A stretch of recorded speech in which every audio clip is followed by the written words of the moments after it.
Hello et bienvenue sur ma chaîne YouTube Raw On Set. Ici, on va parler cinéma, tournage, design, mais également de mon quotidien en tant que directrice artistique. Donc ça fait un petit moment que je voulais lancer ma chaîne YouTube, mais c'est vrai que j'étais un peu hésitante sur le contenu que j'allais vous proposer. Je ne savais pas encore quelle ligne directrice j'allais donner à cette chaîne, mais maintenant que c'est fait, on se lance enfin. Donc on se lance dans cette aventure ensemble. J'espère vraiment que ça va vous plaire. Et on commence tout de suite avec cette première vidéo dans laquelle je me présente et je réponds par la même occasion aux questions que vous m'avez posées dans ma story sur Instagram.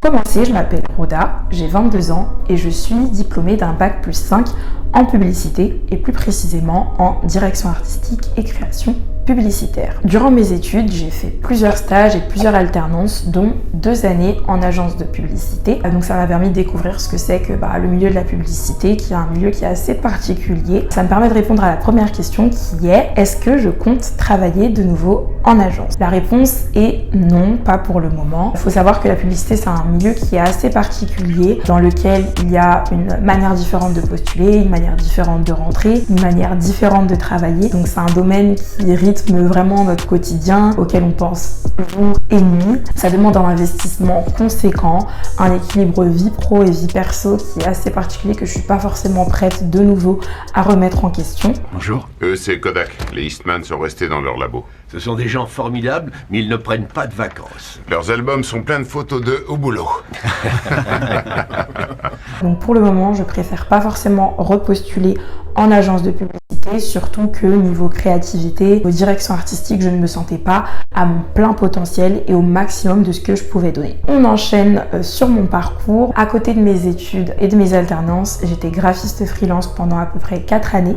J'ai pu travailler avec des entrepreneurs, des petits business, mais également des particuliers. Donc au total, j'ai pu travailler avec à peu près 40 clients pendant toutes mes années de freelancing. Et donc ça m'a vraiment permis d'aiguiser mon sens en fait de l'entrepreneuriat, de la débrouillardise, également de prendre en maturité au niveau de mon professionnalisme, également de prendre confiance. Et ça me permet donc de répondre à la deuxième question. Est-ce que tu arrives à trouver tes clients facilement? Alors oui et non. Il faut savoir que la majorité de mes clients, je les ai trouvés via le bouche à oreille. Donc c'est-à-dire que j'ai premièrement dit à mes proches comme quoi j'étais disponible pour tous les services de graphisme dont ils avaient besoin. Donc ils en ont parlé également autour d'eux et ainsi de suite, ce qui a fait que j'ai eu plusieurs clients qui étaient des amis d'amis ou des amis de la famille ou tout simplement de la famille. J'ai réussi à me créer, on va dire, une base et un cercle de clients récurrents que je connaissais. Mais ensuite, une fois qu'il s'agit de sortir de ce cercle et d'élargir ses clients, d'élargir les domaines d'activité, il faut tout simplement prospecter. Oser se montrer son travail, montrer ce qu'on sait faire sur les réseaux sociaux, en direct lorsque il y a par exemple des événements.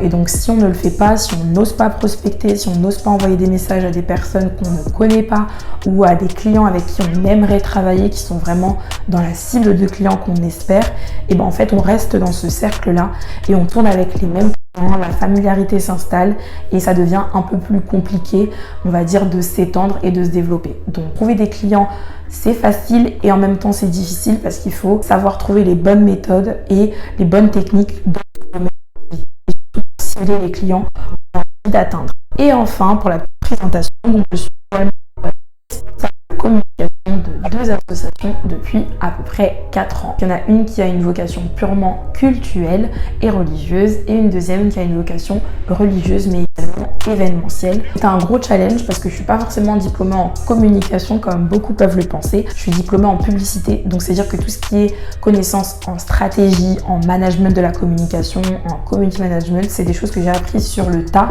parce que je travaille en collaboration avec ces personnes dans mon travail au quotidien, mais c'est pas forcément quelque chose qui est ma spécialité et donc j'ai dû apprendre en fait à gérer en fait cette communication pour ces 2 associations là, d'autant plus qu'il y avait une dimension événementielle pour des événements qui étaient assez ponctuels, donc c'est vraiment un type de communication encore différent que j'ai dû apprendre à gérer, mais en tout cas c'est des expériences très enrichissant. Donc voilà, au global, c'est vraiment grâce à toutes ces expériences que j'ai pu me perfectionner dans mon domaine, dans la direction artistique, dans l'entrepreneuriat, dans le graphisme. Et désormais, en fait, je souhaite vraiment m'orienter vers tout ce qui est cinéma, audiovisuel et être directrice artistique dans un domaine où je pense je pourrais être beaucoup plus créative et développer beaucoup plus ce que j'ai envie de faire en fait. Et donc ça me permet de répondre à une dernière question que beaucoup de personnes me posent au quotidien et je pense que c'est pas forcément clair pour tout le monde, donc c'est important pour moi d'y répondre. Donc la question c'est quoi être directrice artistique? Pour faire simple, être une DA, c'est tout simplement choisir un univers visuel pour un projet. Que ce soit pour une musique, pour un shooting photo, pour un tournage, pour une pièce de théâtre, pour un événement, bref, pour toutes les productions et tous les projets qui peuvent exister, il y a besoin d'une direction artistique. Et donc être DA, c'est choisir, faire des choix de couleurs, de typographie, de placement, de lieu, d'éclairage, etc. Donc c'est en fait trouver une cohérence dans tous les éléments qui vont rythmer l'aspect visuel d'un projet. Et ce qui est vraiment cool en tant que DA, c'est qu'en fait on peut travailler sur tout et n'importe quoi, avec n'importe qui, dans tous les domaines possibles et inimaginables. Et c'est vraiment le gros point que j'aime le plus dans mon métier, c'est qu'en fait la routine n'existe pas. Ça se renouvelle toujours, on apprend toujours des nouveaux métiers, que ce soit quand on travaille avec un restaurant, on apprend le milieu de la restauration, quand on travaille avec un hôtel, on apprend le milieu de l'hôtellerie, quand on travaille dans la musique, on apprend à connaître l'univers de la musique, la direction artistique dans la musique, l'univers d'un artiste. Donc voilà, c'est tous ces aspects-là que vraiment j'aime dans mon métier et qui me permettent en fait sans cesse de me renouveler et de me challenger au quotidien. C'est la fin de cette vidéo, merci beaucoup de l'avoir écoutée jusqu'au bout et de m'avoir suivi. L'aventure commence maintenant, donc je compte sur vous pour liker, commenter, partager, envoyer cette vidéo à toutes les personnes qui sont susceptibles d'être intéressées. Et surtout, si vous avez des questions, n'hésitez pas à les poser en commentaire. Je répondrai avec plaisir. On se retrouve dès la semaine prochaine. Et oui, déjà, pour une nouvelle vidéo. Et je vous dis à très vite. D'ici là, prenez soin de vous.